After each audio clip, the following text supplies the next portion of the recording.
Proverbs 2, we're going to be looking at verses 10 through 22 this afternoon. Now, I have artificially divided the chapter. Does anybody remember what's particularly unique about Proverbs 2? Yes, it is one single sentence. So there is a single train of thought. There is one big truth that is being taught in Proverbs chapter 2.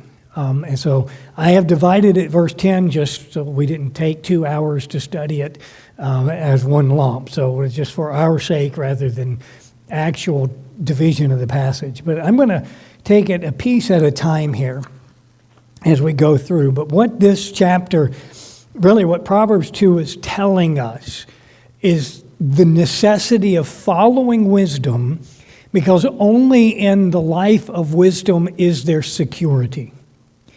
In the life of folly, there is fear and ultimate destruction. That's what this is all about. If you want to summarize Proverbs 2 in one short sentence, it would be that. In the life of wisdom is security, but in the life of folly is fear. And so let me read verses 10 and 11. It says, when wisdom enters your heart and knowledge is pleasant to your soul, discretion will preserve you, understanding will keep you. I hope you notice the words there. So the first phrase of verse 10, what's the noun? Wisdom. What about the second phrase? What's the noun? Knowledge. I'll remind you again, wisdom and knowledge in Proverbs are synonyms. They are used interchangeably. So even though there is distinction between them, I cannot say they are identical in meaning, yet they are used interchangeably so that they're intended, especially in this verse, to be referring to the same thing. Now, verse 11, what's the noun of the first phrase? Discretion. What about the second phrase? Understanding. So now we have, again, wisdom, knowledge, discretion, understanding. We have these, three of these are some of the key words that I told you about when we were going through the first chapter. Wisdom, knowledge, and understanding. Those are three of the key words throughout the book of Proverbs. Now, what will discretion do? Preserve. What will understanding do? Keep you. The gist of what's saying is wisdom brings good and protects from evil. And wisdom within will preserve you. It will keep you. That's the other way of saying it. It will cause you to be kept. And the idea here, verse 10 and 11, is that when you have wisdom within, it is going to, in the future, continue to keep you. So there's an aspect here of wisdom and knowledge and discretion and understanding that are planning for the future. That you're looking ahead at dangers of life, and when you now have wisdom and knowledge and discretion and understanding, in the future, they have this protective role. Now, this idea of discretion is really the idea of planning. In this case, good planning, of right planning. So that there is absolutely in these verses a very forward-looking and very thoughtful process. This is forethought at work. And it will protect, it will preserve, and it will keep. And the rest of the chapter tells us what wisdom, knowledge, discretion, and understanding protect us from. Evil men, the immoral woman. So in verse 12, it says, to deliver you from the way of evil, from the man who speaks perverse things, from those who leave the paths of righteousness. So you have, in the first section, a plural group of masculine. So you have men. This is a gang, if you will. A group of men. And then you have in the second section, down in verse 16, to deliver you from the immoral woman, from the seductress who flatters with her words. So you have the plural and the masculine, and then you also have the singular and the feminine, a immoral woman. You have multiple men, one woman. And I'm stressing that, not just because I really, really like grammar, but because there's a function here within Proverbs that we see, actually are going to see a lot, when they use two ends of a group. So if I say A to Z, what do I mean? The alphabet. Why didn't I say A, B, C, D, E, F, G, H, I, J, K, L, M, N, O, P, and blah, blah, blah? Why did I just say A to Z? Brevity. Yeah. Brevity allows me to say very quickly, but because I took the first and the last, I mean the whole thing. And there's various ways of doing that throughout the Proverbs where they take one end of the spectrum and the other end of the spectrum to include everything in between. So even though it says it protects from the evil men, plural, we would also recognize it protects from an evil man. And even though it says the immoral woman, singular, it also protects from immoral women, plural, and anything in between. So as we read the Proverbs, and this is certainly going to become even more true as we get into the individual Proverbs, but as we read the Proverbs, we have to be careful that as we're being literal, we're also recognizing that these are principles. They are intended to be made general. They are specifics that we are now to draw out some general applications from. And so when we're reading this and we're talking about this, it's all sort of ungodly people. And not just those who are vicious and those who are immoral, but every kind. So there is a totality of protection in wisdom. That if we truly have this wisdom within, and I remind you, what we talked about last week of this heart's yearning for wisdom, this deep love for wisdom. I'm not going to repeat all of that, but you go back to the first 9 verses, and when he says here, wisdom in your heart and knowledge pleasant to your soul, it's something he's just been emphasizing. Now, you deeply love wisdom. You long for wisdom and understanding and discretion and knowledge. Then this is what it will do. When this is a passion of your life, there will be protection. When this is a heartfelt desire, there will be security. That's what he's saying. And so back to verse 12, to deliver you from the way of evil.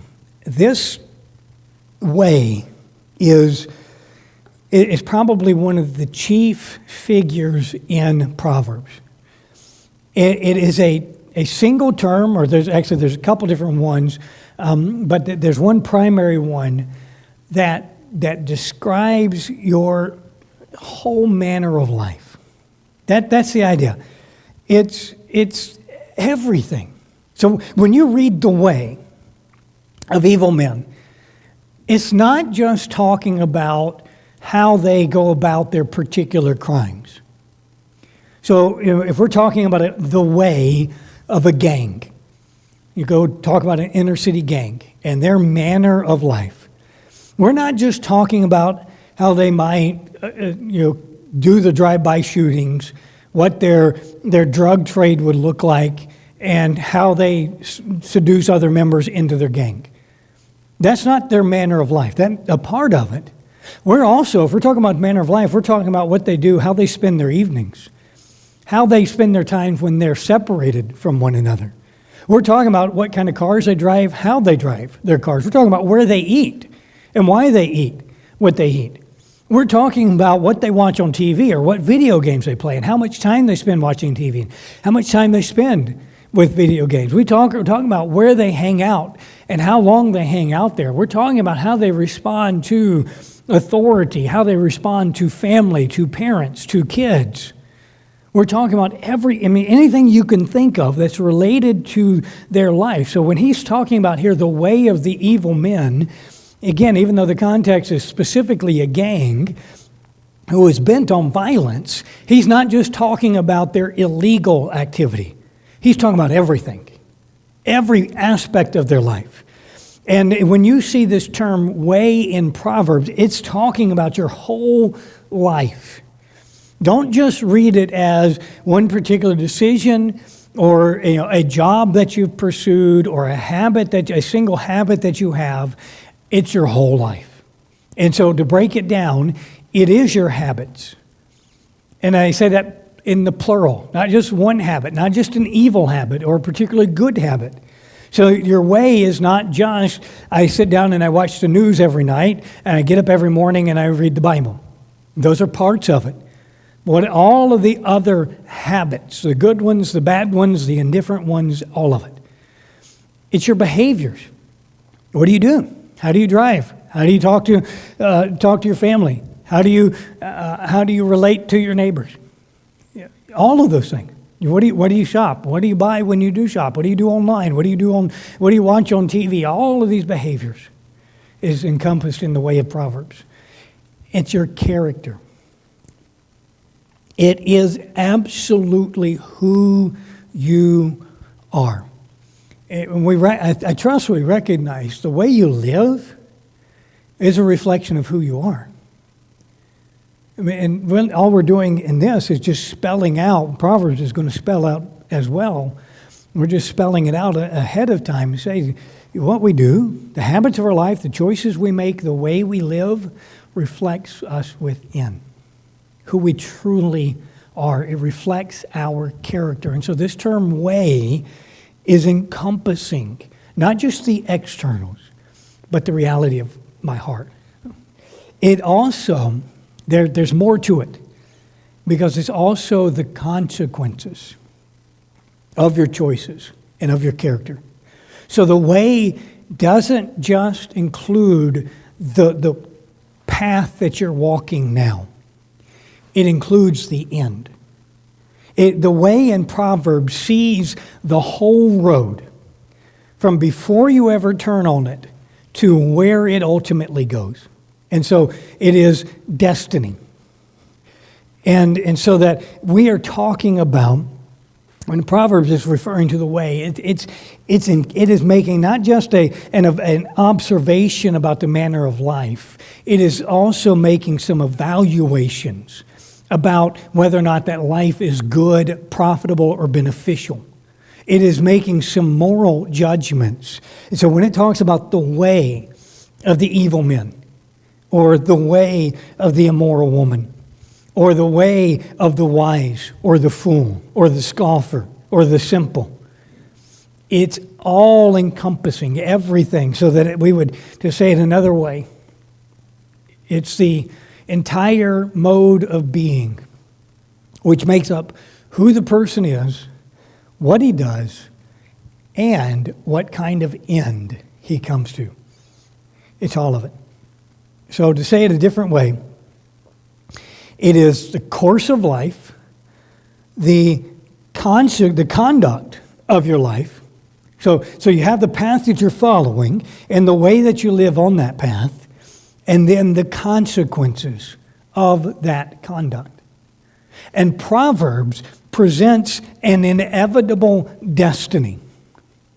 Proverbs talks about this way, and we're going to see in just a second, and we're going to see it again in chapter 4, that when we get on that way, we turn onto that road, we are on a destination, and Proverbs presents it basically as a fixed course.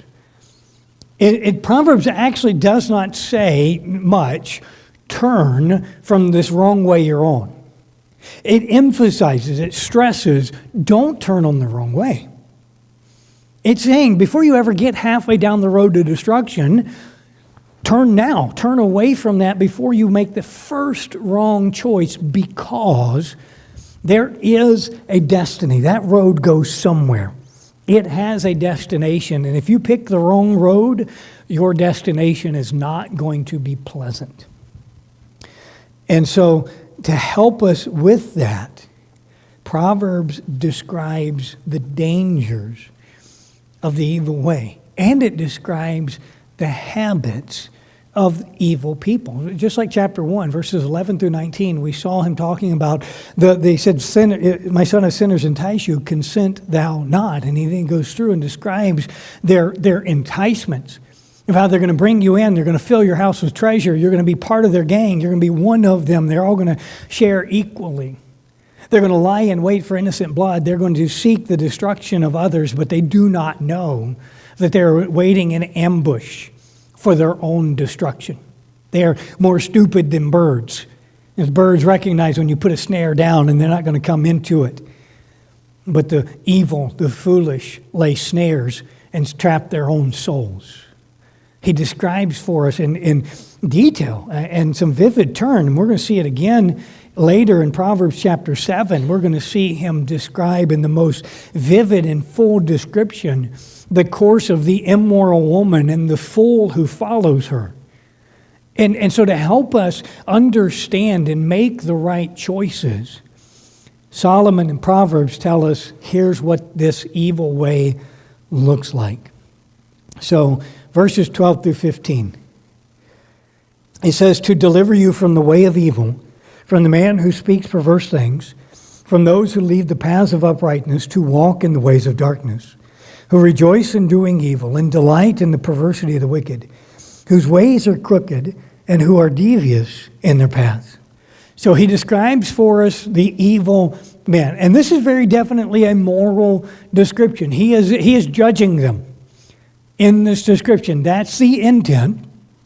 And he tells us that they speak perverse things. They speak words that are morally distorted. They are twisted words, is what he's talking about. They're words that twist the truth. They twist right. They are words that do not line up with what is right. They leave the paths of uprightness, of righteous behavior. So the evil men turn aside to go into a different way, the way of wickedness. And so much so that he says they rejoice in doing evil and delight in the perversity of the wicked. These are ones who just simply enjoy committing evil. They find great pleasure in it. They are delighted by the twisted acts of other wicked people. They find entertainment in evil.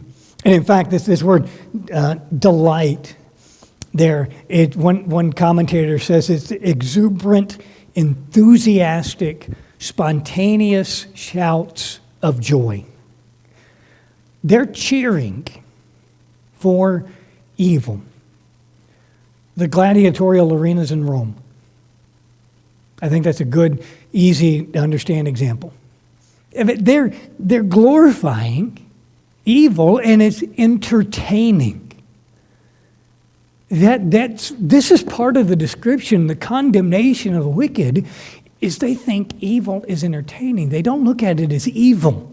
They don't see it as an offense, an affront to God. They see it as something fun that they delight in. And so ultimately they walk in ways which are morally crooked. Their ways are crooked. They're devious in their paths. They are turning aside. They're twisty. So that Christ tells us that it's a way to life that is straight and narrow. And we understand part of what he's saying there, not just the width of it, but also it truly is straight and a straight line path. If you've read Pilgrim's Progress, you know that the path that the pilgrim follows to heaven is straight as a ruler. Just straight line path through anything and over everything, but it never turns. The path of the wicked is all over the place. It is a wicked path, in part because here's the morally right. Here's the standard. And they're all over. Never on the right. And then we have verses 16 and 17, the description of the immoral woman. It says, to deliver you from the immoral woman, from the seductress who flatters with her words, who forsakes the companion of her youth and forgets the covenant of her God. Now, this word immoral woman literally it's a foreign woman. And we need to be careful with that. Some people say, well, see, foreign woman, this was, the Jews, the Israelites were always, they thought all foreigners were wicked. They were racist to everybody else. And so if you were a foreign woman, you had to be immoral. It just was a given. And it's really, we can't say that this is a blank, this is how every Israelite viewed every foreign woman. But rather, there was elements there where the foreign women truly were immoral. Does anybody remember the counsel that Balaam gave Balak? You remember the story, you're well familiar with the story of Balaam's donkey talking to him, and he tries to curse Israel and ends up blessing them. But when that's all done, he advises Balak to let the women make camp real close to the Israelite men. And they seduced them. Not just seduced them into immorality, but into idolatry.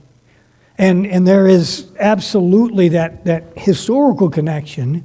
There also is just the practical because if a foreign woman came to Israel, there really were not many job opportunities. And unless she had somebody like Boaz to care for her and bring her into his house, she very well could be reduced to prostitution to survive. And so it did become a bit stereotypical that the foreigner would be immoral, and so it became really just a euphemism for immoral. Not that every foreign woman was, or that every Israelite saw every foreign woman as immoral, but rather it just was what they referred to them as. An immoral woman was a foreign woman. She is this immoral woman, whether it be an adulteress or a harlot, because he talks about both, is the most discussed subject in the prologue to Proverbs. These first 9 chapters, the immoral woman gets 65 verses. The most discussed subject. When you remember that Solomon is writing Proverbs and is addressing his younger son, it makes a lot of sense why he emphasizes this particular danger. And it's of course it's a danger that never goes away. It's still a danger in our culture today. But he describes this immoral woman first as a flatterer in her speech. And when he says it, just that simple. She flatters with her words. Her words are smooth, is a literal. Her words are smooth. Smooth as butter. And it implies deception, not just flattery, which, we typically recognize, flattery is often a little bit over the top, a little bit deceptive in the way it's speaking. And she is absolutely deceitful. She forsakes her marriage, forsakes the companion of her youth, and with that, forgets the covenant of her God. Again, this is a parallel statement. So the first line is forsaking the companion of her youth is parallel, is essentially synonymous with forgetting the covenant of her God. I would say the second line is adding details, but it's still that same subject it's speaking about. And which is really interesting. Just as an aside on marriage and the way that Solomon views marriage. When you think about Solomon writing this about marriage, but the way he views marriage is he recognizes that it is a covenant that is made. It's not just a convenient living arrangement. It's not just a harem. It is a covenant. And it's a covenant involving who? The last phrase of verse 17. Her God. Marriage is always a covenant between 3 people. Always. a man, a wife, and God. Whether she is Israelite and a worshiper of God, or whether she is foreign and a worshiper of a pagan god.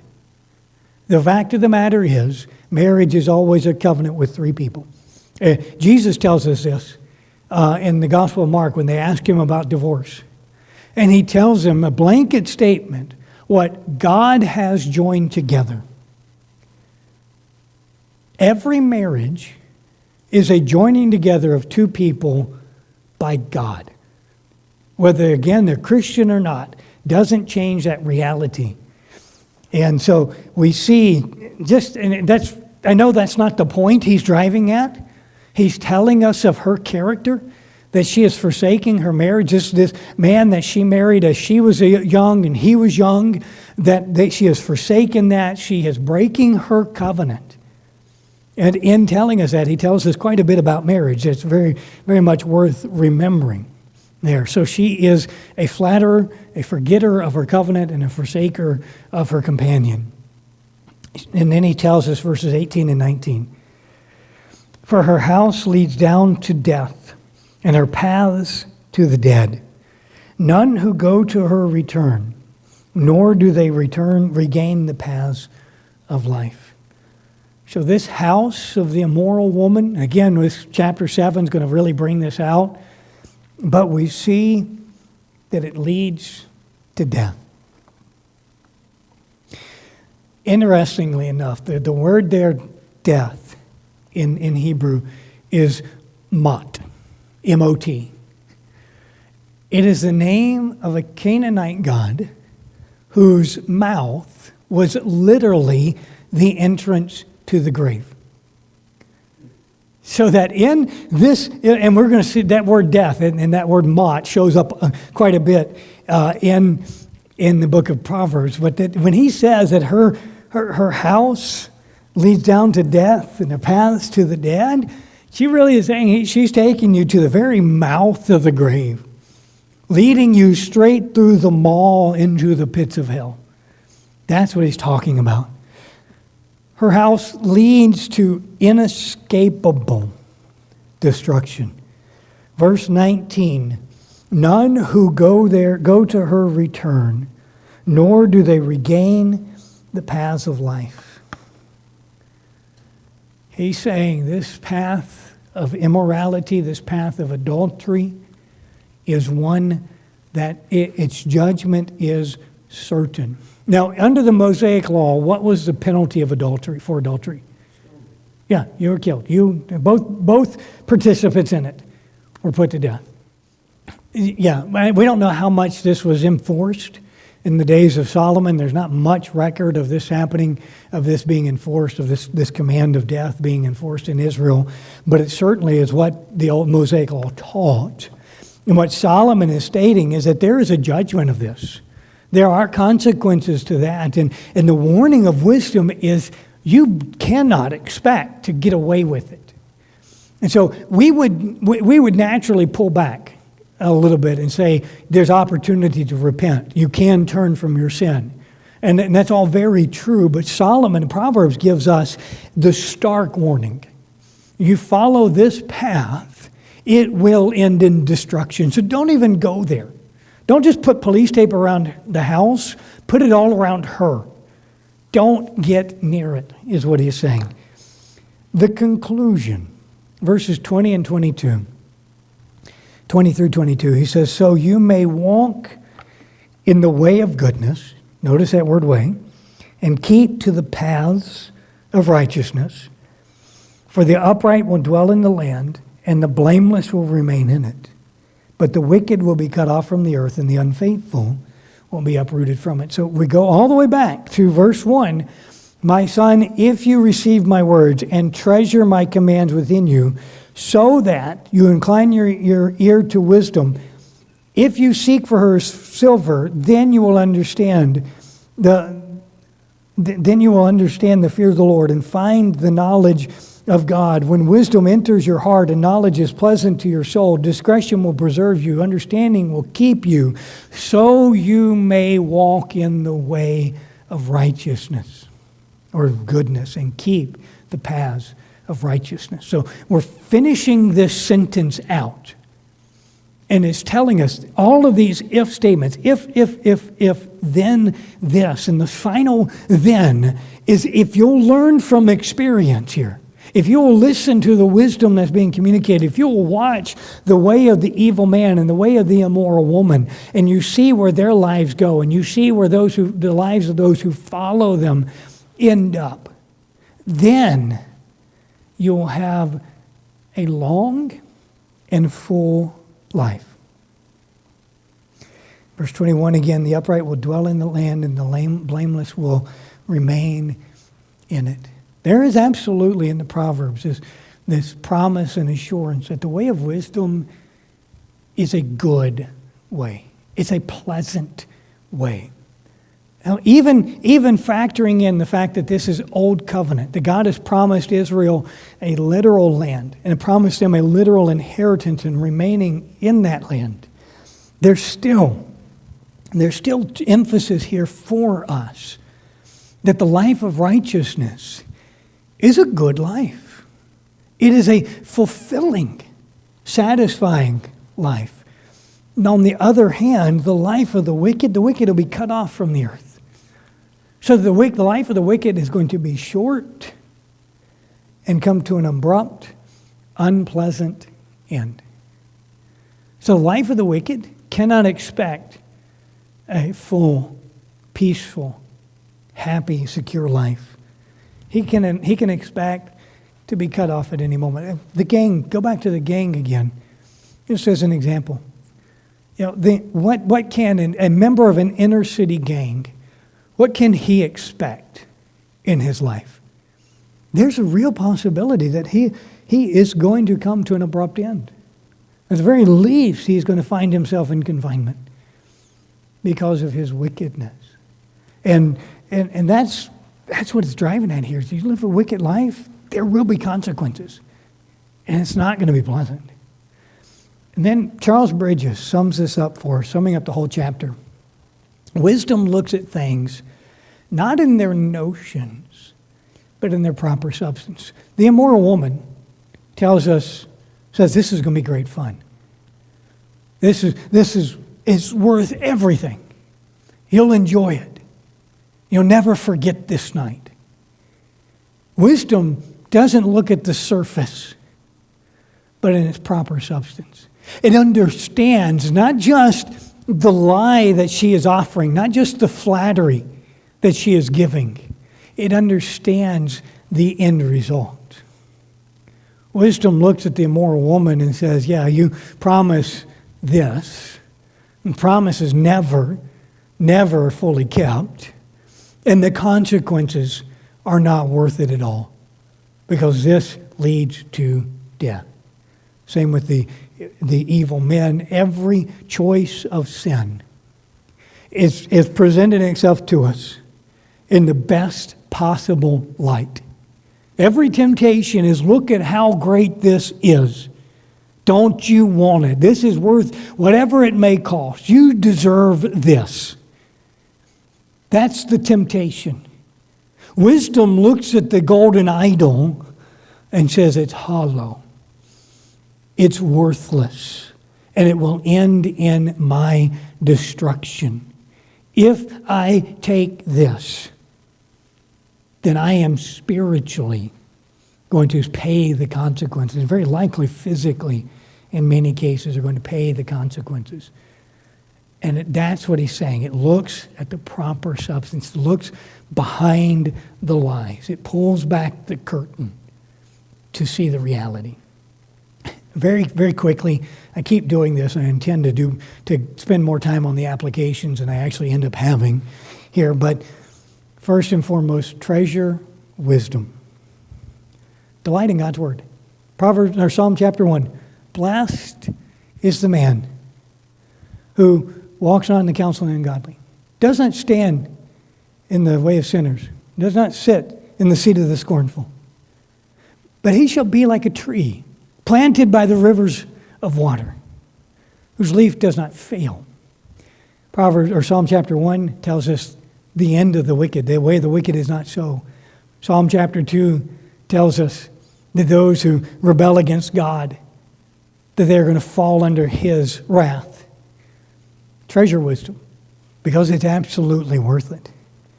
We also are to take notice. This is where we're paying attention. Take notice of the actions and habits of evil people. So we recognize their evil path when tempted by them. So we're not just looking at consequences.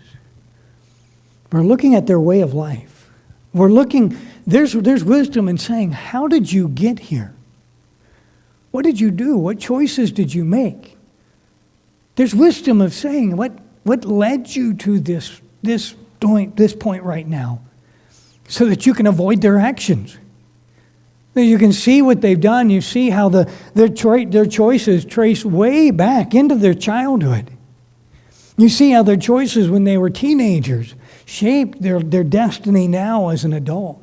You take notice of their actions and habits so that you'll recognize the evil path. Because usually what happens, and when we're confronted with temptation or we're confronted with an individual, we don't see the whole life. We don't get the movie of them from the moment of the beginning of the path to the very end of the path. We get the picture.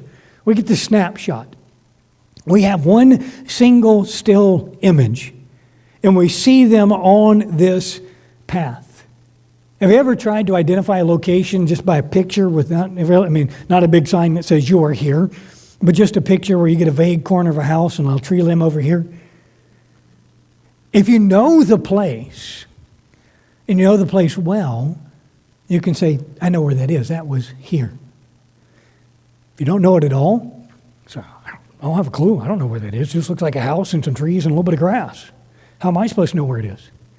Wisdom is looking and watching so that when we're confronted with that snapshot, I got the corner of a house and tree limb of his life, I can place it. We can tell where he is on that road of life. I have an idea without just assuming things, but there's reasonable conclusions saying he got here probably because of these things. He continues doing this. This is where he's going to go. So wisdom teaches us to pay attention. And also, as we've already talked about this, learn from others who experience the way of evil so you will avoid it. Learn from others' mistakes. That's really what it's talking about. Learn from others' mistakes. Every road has a destination. Every way, every path has a destination. Every choice has a consequence. Wisdom never forgets that. That's where we go back to particularly that discretion and understanding. That I have understanding of the course of life. I can recognize where this person is on their path and where their path is going. I have that experience and that understanding to see this road is going there. And I have the discretion that says, I don't want to go there. I don't want to take that road. I don't want to end up where they're ending up, so I'm going to avoid that path. I'm going to stay off it.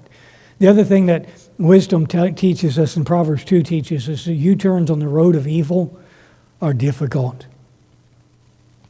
Very difficult. Because we have, on the road of wickedness, we have huge pressures pushing to keep going forward. You stop on that path, you go stop in the middle of the interstate, there's a lot of pressure to keep going forward. Much more so when we're talking about the moral choices that we make and the moral path that we follow. And we going in this course and we say, I don't want to do this anymore. It's difficult. We get habits ingrained in us, and it's difficult to turn around, to develop new habits. I think I've said this, or it's been said several times and will continue to be said. You can choose a path, but you cannot choose its destination. You can choose a path, you cannot choose its end. And that's not the way that God works. That's not the way the world works. God says, here's your choices. He doesn't say you get to choose the destination and the way you get there. He says, choose your life, choose your path. The destination is built in. And so, choose carefully. That's really it. Choose carefully. Think wisely about the choices. And think wisely about the little choices, because they are the ones that begin to shape character. They begin to set your foot on the path.